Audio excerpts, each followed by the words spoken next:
Every autumn, the men's and women's basketball teams from the Northeast Conference converge on downtown Brooklyn, USA, and Barclays Center, home to the Brooklyn Nets and the New York Islanders. College basketball is here. It's Social Media Day in the NEC. Hi, everybody.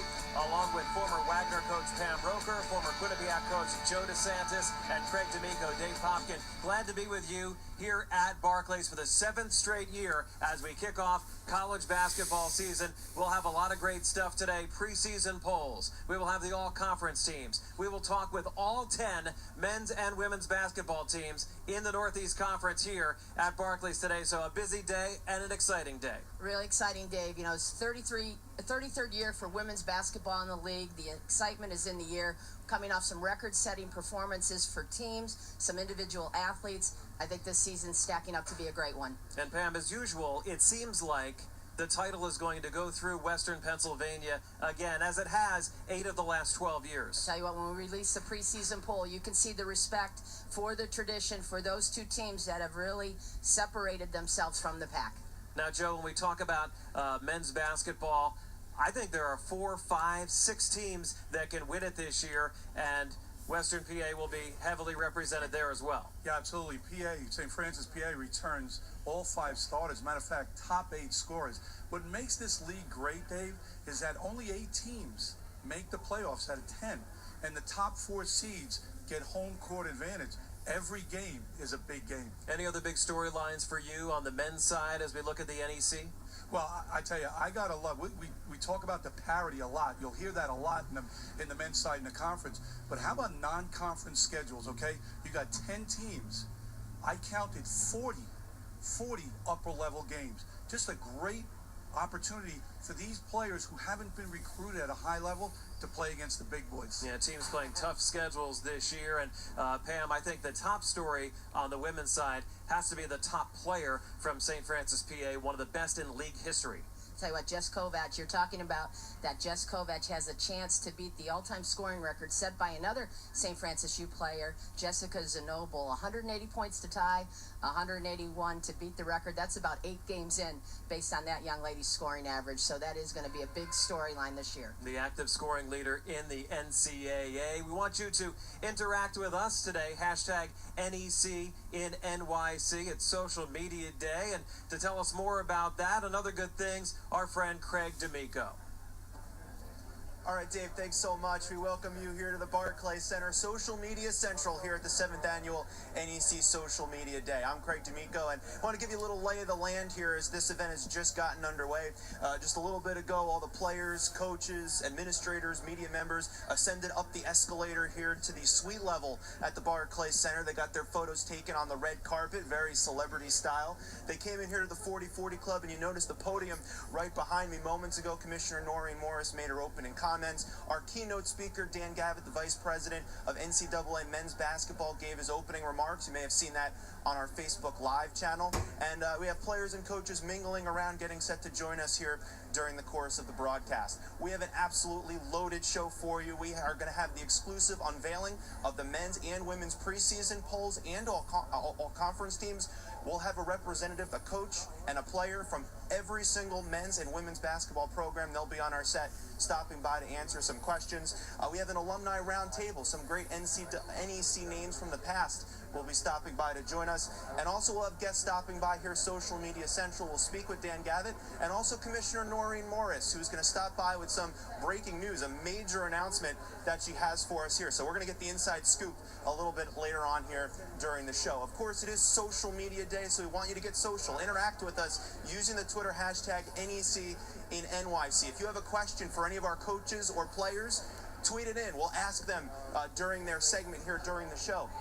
Any comments, you agree, disagree with the preseason polls, let us know, share. We'll get some of the best tweets on during the broadcast, and we'll even have a top tweeter at the end of the day. It's Social Media Day here at the Barclays Center. We're just getting rolling, and it's time now to announce the preseason all-women's team and preseason poll. So let's send it back over to the main set. Dave Popkin and Pam Roker are standing. Craig, thanks so much. And now it's time to dig in and talk about some women's basketball as Pam rejoins me here. And It's really up for grabs in the NEC. Kind of a top-heavy league, I think, this year. No consensus of opinion in the poll because 3 different teams got first-place votes. I'll tell you what, when they released the poll, there was nobody in the building that was surprised to see Robert Morris and St. Francis U in the top 2 spots, Dave. You're talking about teams that have combined to win 4 of the last 5 titles. Robert Morris has been in 5 consecutive championship games.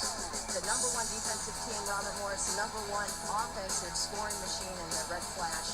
And you talk about a Sacred Heart team under 5th-year head coach Jess Minetti. They returned 4 starters, so the top 3 receiving votes, not much of a surprise.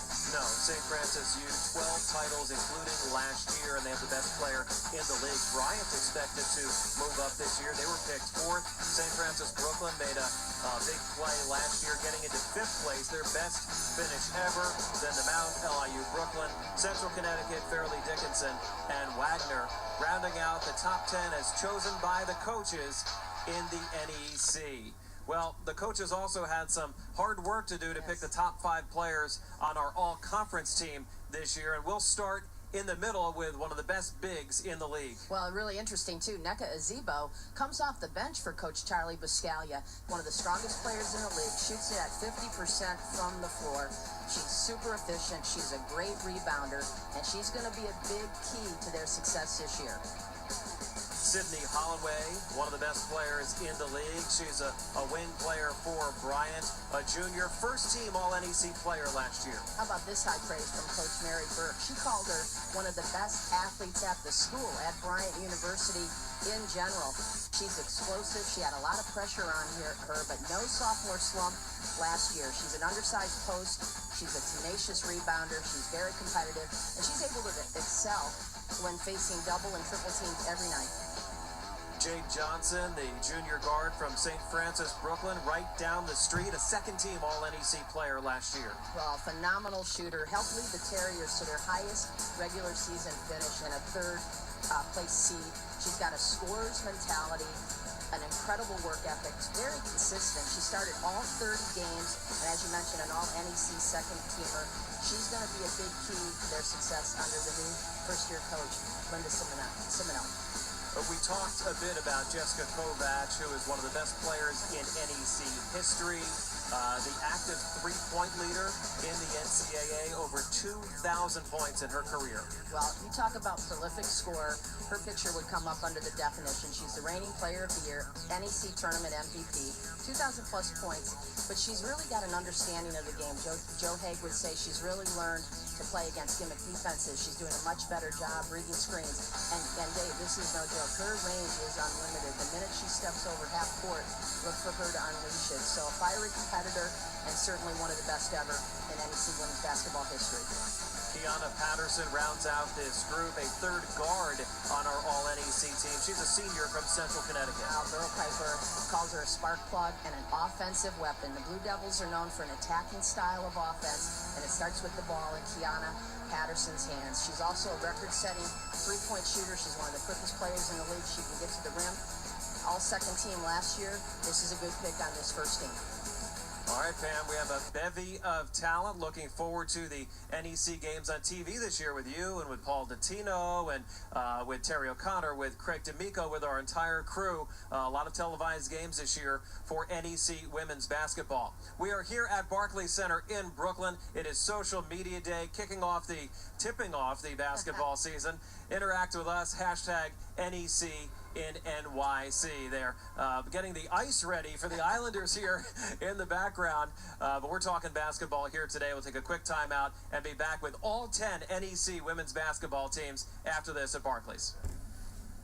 All right, Dave, thanks so much. I'm here with a special guest. I'm here with James Snodgrass, the Director of Sports Programming here at the Barclays Center. James, thanks for joining us. Thanks for playing host to NEC Media Day. What does it mean to have an event like this here at the Barclays Center? Well, as I said when I welcomed everybody, it is literally one of my favorite events in the building. We do an awful lot of stuff here, but it's like a big reunion. It's almost a party atmosphere, and it reminds us that basketball is finally back. And it's fun, right? Nothing like a basketball party. It is. The war stories you hear walking around, coaches talking about games that they played or coached against, it's a lot of fun. Now, this is our seventh year of the Barclays Center, and college basketball has always been a big part of this building and will be a big part of this building coming up. How much does bringing college basketball back to Brooklyn, how much does that mean? Oh, it means quite a bit, as a matter of fact.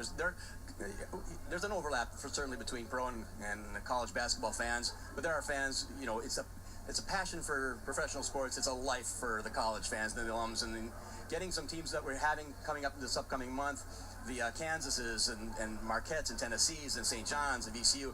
We got a lot of big names programs coming here on Thanksgiving week, and it's going to be a fabulous time. Now, not only Nets basketball, Islanders hockey, college basketball, there's a lot of other great events here in terms of entertainment. Concert last night, concerts come up this weekend. What are some things that fans, if they want to come to Barclays Center, that they can look forward to coming up? Friday night, we got Nick Cave and the Bad Seeds. Saturday, we've got Keith Urban.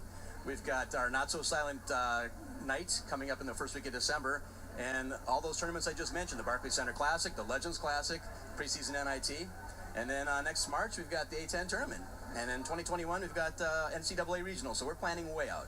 So a lot to look forward to, and not only here, but also the Nassau Coliseum out in Long Island. Barclays Center has a relationship with them, and there's going to be college basketball there. I know Billy Joel's performing on New Year's Eve out at Nassau Coliseum. So how important is that? Very important. In fact, it's economies of scale for our management company. We able to get artist A plays in one location, then artist A plays in the second location, and that way we can serve two different fan bases, and that includes the sports as well. We've got NCAA men's hockey coming up in December, Quinnipiac and Colgate out at the Coliseum. So it's a fun, and it's very important. James said, thanks so much for playing host, and thanks so much for joining us here. Well, welcome, and thank you very much. All right, before we send it back, a reminder to you out there, you can get interactive with us, hashtag NEC in NYC. If you have a question for any of the players or coaches that we're going to interview, please send those in, get tweeting. We'll have some of the best tweets coming up later on in the show. Also, Noreen Morris is coming up with a big announcement. You're not going to want to miss it. Right now, let's send it back to the podium for more NEC women's basketball with Dave and Pam. Okay, Craig, thanks so much. They got the Zamboni out, getting ready for hockey tonight at Barclays Center, but we are talking basketball. NEC Social Media Day, presented by Franklin Group. The Sacred Heart Pioneers are here. They were third place last year, picked third place this year as well. Got some first place votes as well. Fifth-year head coach Jessica Minetti and Kat Haynes joining us here at Barclays. And how's practice going? Practice is going great. We've been getting after it. It's been our 18th practice, but really our 28th, having come off of a great foreign tour this summer. So we're looking pretty good. Yeah, how was Argentina? Yeah, thanks for asking. Argentina was amazing. It was a really life-changing trip. I think for the team, the cultural immersion piece was incredible. To experience a totally different culture than we're used to, and in a different country, which was really welcoming and fun. But then also the basketball piece, the level was so high. We played their national team, their Olympic team. It was awesome. I think we did a really good job. We had a lot of fun. Before we get to Kat, I wanted to ask you, last year we talked about this kind of being the second era within your tenure, Yes. the Hannah Kimmel era kind of being the first. And at the end of last year, you were talking about the team still trying to find an identity. What kind of a head start did that Argentina trip help you get on this season, and what is the identity looking like for this team? That's a great question, Pam. I think the Argentina trip really helped us to be much more cohesive and consistent. You know, when you have 6 freshmen and everything's kind of new, there's a lot of peaks, a lot of valleys. We ended on a really high note, but this Argentina trip helped us to be a little bit more consistent, a little bit more cohesive. They get along so well off the court as teammates. They really do love each other. So I'm pretty lucky with the relationships that they have, and now that we're able to click more on basketball, from a basketball perspective, it's been really, really beneficial for us. Yeah. Kat, you've done so much on the court, but I'm just curious, what made you go to Sacred Heart? What do you like about the school? I just love that it's kind of, far enough away from home, but at the same time close enough. It's just a great atmosphere. The campus is absolutely beautiful, and just everybody at campus is just so welcoming, so nice. So it was just a really perfect fit for me. Well, and high praise from your coach. She said you give it everything you have. We know you emerged as one of the premier post players in the league. That nucleus you talked about when you think of Aaron Stork, Candace Leatherwood, if you had to be the spokesperson for that group of veterans, what would you say the goals are for the team this year? The goals are really just to play hard every game, stick together. We're really hungry this year, really determined. So it's all about staying together, being a family, and kind of just playing as one. Pretty deep crew this year. Erin Stork, Candace Leatherwood, 4 starters and 12 letter winners back. That's quite a luxury. Yeah, it's been really great. I have a little anxiety entering into a new year, having to teach the system and the motion and the culture. The culture is really intact right now. They're kind of coaching each other on the floor, and that's really fun. There's not a lot of anxiety from that basketball standpoint that we can't teach or we can't continue to improve. So it's been a real pleasure with this group so far. I want to mention that this is the only program that has 20 consecutive postseason trips to the tournament. So going back to 1998, the Pioneers have never missed one of those opportunities to continue the season. So good luck this year. Thank you so much. Yeah, no pressure. No. Good luck. Thanks for coming. Thank you. Okay, that's the Sacred Heart Pioneers. Stay tuned. We'll have the Robert Morris Colonials, the preseason favorites here in NEC women's basketball, coming up live from Barclays Center on NEC Front Row and ESPN3.